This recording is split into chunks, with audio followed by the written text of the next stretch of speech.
दो ही लड़ाई है, दो ही धारा की लड़ाई है, इंडिया वर्सेस एनडीए।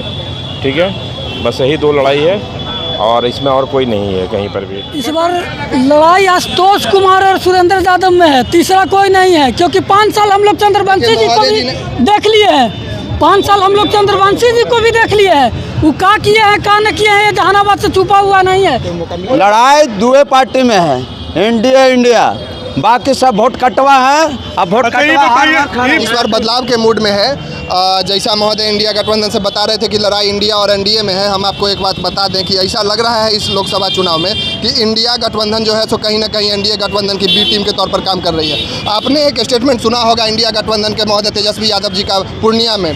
उन्होंने बोला था कि दुइये को धारा है, या तो एनडीए या तो इंडिया। अगर इंडिया में नहीं देते तो एनडीए। लोकसभा चुनाव को लेकर मतदान 1 तारीख को होना है। ऐसे में सभी राजनीतिक दल अपनी तैयारी में जुट गए हैं। अगर बात करें जहानाबाद की जनता की, तो कहीं ना कहीं जनता भी अपनी मूड बना चुकी है।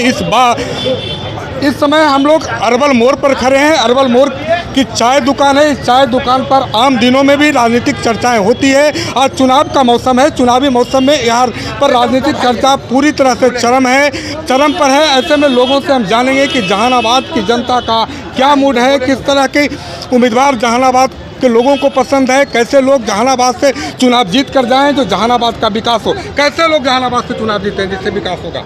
जहानाबाद की जनता के समर्थन से चुनाव जीतेंगे और तमाम जहानाबाद की जनता जो है सो आशुतोष कुमार को अपना आशीर्वाद सहयोग समर्थन दे रही है। आप देखिए विकास के नाम पे जहानाबाद, आप अभी अरवल मोड़ पे खड़ा है। यहाँ से 100 मीटर की दूरी पे पुल है, अरवल मोड़ का पुल है। उस पुल के नीचे देखिए कि इतना घुटना भर पानी। अभी इलेक्शन का टाइम है, गाड़ी का आवाजाही ज़्यादा है, तो सुबेरे लोग उसमें जो है सो पानी टंकी से खिंचवा रहे हैं। लेकिन अन्य दिन देखिएगा तो कंटिन्यूअस यहाँ की जनता को जो है सो भरडार पानी से हेल के जाना पड़ता है। यहाँ पर 1 मिनट रुक जाइए।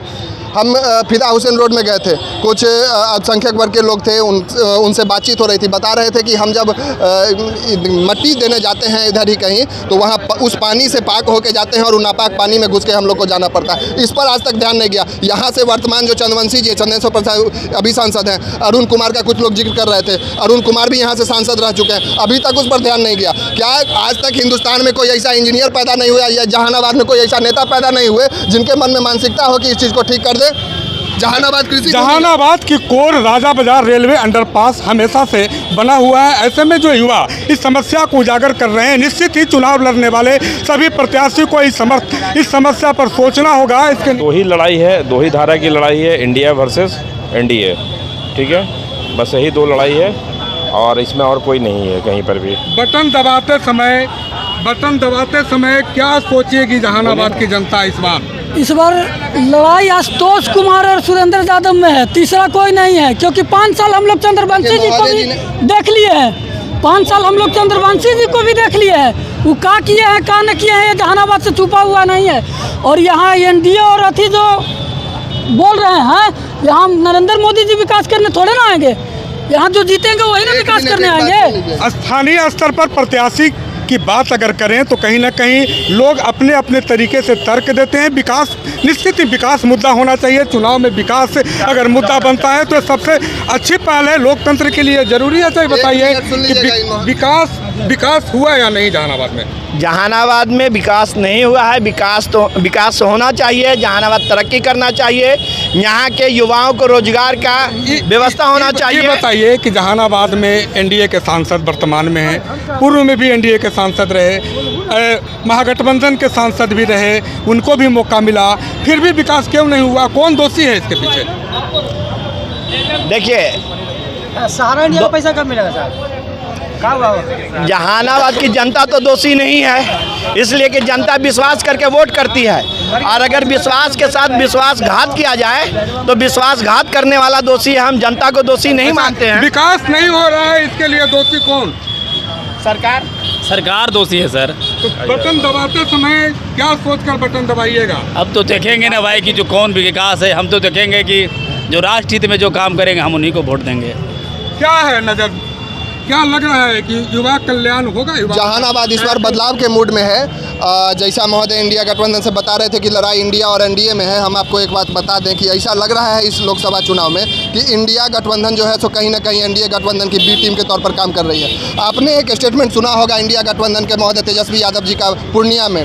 उन्होंने बोला था कि दुइये को धारा है, या तो एनडीए या तो इंडिया, अगर इंडिया में नहीं देते हो तो एनडीए को दे दो। मतलब अगर कोई काम करने वाला इंसान, कोई काम करने वाला व्यक्ति, नेता अगर यहाँ पर खड़ा होता है किसी क्षेत्र में, पप्पू यादव जी का आज देख लीजिए, आज वो जीत रहे हैं पूर्णिया में, उनके खिलाफ स्टेटमेंट दिया गया। ऐसा लग रहा था कि कहीं ना कहीं एनडीए टीम का बी टीम बन के काम कर रहे, जैसा ही बता रहे। पूरा जहानाबाद जान रहा है कि लहर किसका है, माहौल किसका है, लेकिन यहाँ पे बोला जा रहा है कि लड़ाई, जो कि लड़ाई में है ही नहीं। चंद्रवंशी जी पहले ही 3 नंबर पे चले गए। तो कहीं ना कहीं अगर बात करें तो जहानाबाद राजनीतिक रूप से कितना सजग है, या आप बयान से समझ रहे होंगे कि पूर्णिया की भाषण जहानाबाद में भी याद है। ऐसे ही बताइए कि जहानाबाद वोट करे तो क्या सोच कर करे? विकास के नाम पर करें। पटना जाने के लिए पहले 3 घंटा लगता था, पटना जाने के लिए 1 घंटा में पटना चल जाता है। वंदे भारत का योजना जहानाबाद में भी दिया गया। कई डिग्री कॉलेज खोला गया जहानाबाद में, विकास का मुद्दा ही नहीं है। जब बोल रहे थे नहीं बोल, और आपको मौका मिला? लड़ाई दुए पार्टी में है, बाकी सब वोट कटवा है। अब वोट अच्छा ये बताइए, आप बताइए कि आपका विकास हुआ 5 साल में? जो भी हो रहा है सब तो सामने है, हो रहा है विकास, कुछ हो भी रहा है, कुछ पीछे भी है। नेताजी आते हैं, वादा करते हैं, वो पूरा होता है। नेताजी का वादा कभी पूरा हुआ है। इस बार क्या सोचकर वोट कीजिएगा? इस बार वही विकास के नाम पर वोट दिया जाएगा। 1500 करोड़ एक बार में घोट गए हैं, यही विकास है एनडीए। और लोगों की तो अपना अपना तर्क है, और तर्क लाजमी भी है, क्योंकि जनता को बोलने का मौका सिर्फ चुनाव में मिलता है। चुनाव के बाद जो प्रत्याशी दावे और वादे करते हैं वे माननीय बनते ही जनता के दावे और वादे को भूल जाते हैं। अगर नहीं भूलते तो जहानाबाद रेलवे अंडरपास यह स्थिति में आज नहीं रहता। अच्छा ये बताइए कि क्यों जहानाबाद रेलवे अंडरपास के क्या बदलाव क्यों नहीं हुआ?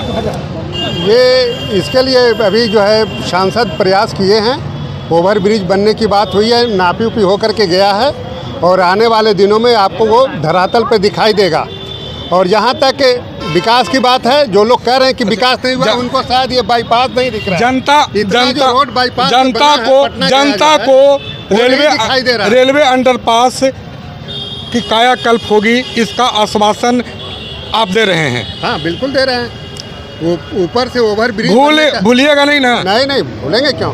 ओवरब्रिज बनने की बात हुई है और पूरा उसका एस्टीमेट गया हुआ है। आने वाले दिनों में आपको यहाँ ओवरब्रिज दिखाई देगा। अब देखने वाली बात होगी, देखने वाली बात आज यहाँ से आज तक नहीं बना, लेकिन चुनाव का समय देखने वाली बात, 5 साल में कहा नहीं बना। देखने वाली बात होगी कि जहानाबाद की जनता, सजग जनता आखिर क्या निर्णय लेती है। लेकिन जिस तरह की मुद्दा जहानाबाद की जनता उठा रही है, इससे तो यह स्पष्ट है कि यहाँ लोकतंत्र काफ़ी मजबूत है। और ऐसे में जहानाबाद की जनता फिर से बटन दबाने से पहले यहाँ की विकास को देखेगी, और विकास को देखते हुए बटन दबाएगी। हमारी चर्चा आगे भी जारी रहेगी, लेकिन इस चौक पर नहीं, अब दूसरे चौक पर। तब तक आप इस वीडियो को ज़रूर देखें, हमारे चैनल को लाइक करें, शेयर करें, सब्सक्राइब करें। धन्यवाद।